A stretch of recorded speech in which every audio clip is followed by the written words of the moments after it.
Hello and welcome to Red Gaming Tech. My name is Amata. Today is the 18th of January and I'm here as always to give you a daily dose of your latest gaming news.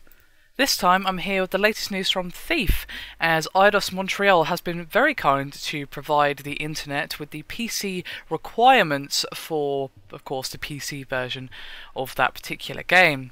Now, they were posted on the Eidos Montreal community website. I'll put that link in the description, but I am going to go through the full specifications, that being minimum and recommended. Unfortunately, there's no maximum specifications in case you wanted to run it on super shiny settings, but it will still give you a rough idea of whether or not your machine will be able to handle this game when it comes out on PC.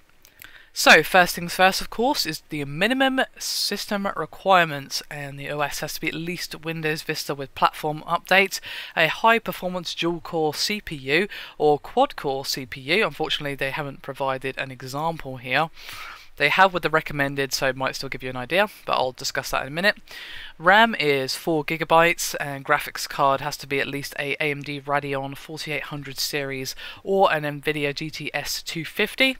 DirectX is DirectX 10, and it will take up a grand total of 20GB of hard drive space, and that's of course the same regardless of the system specifications.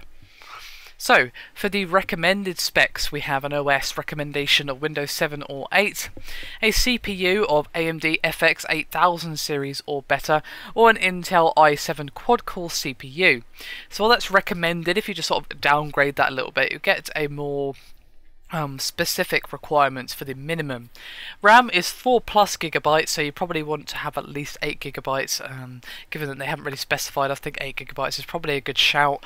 Graphics card has to be AMD Radeon HD R9 series or better, or the NVIDIA GTX 660 series or better, and DirectX has to be DirectX 11.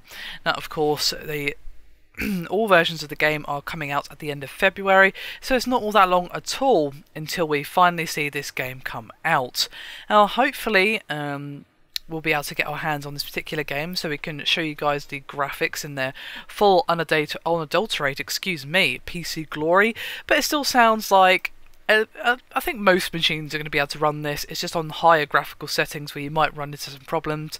The GTX 660 is not the highest of high, of course, but it's pretty up there. It's higher than the graphics card I actually have at the moment. I'm in need of an upgrade myself, so if I want to be running this game on recommended, then, well, I'm going to be needing an upgrade, so there you have it. Anyway, that is me done for this video. Hope you've enjoyed it. Thank you very much for watching, and I'll see you next time.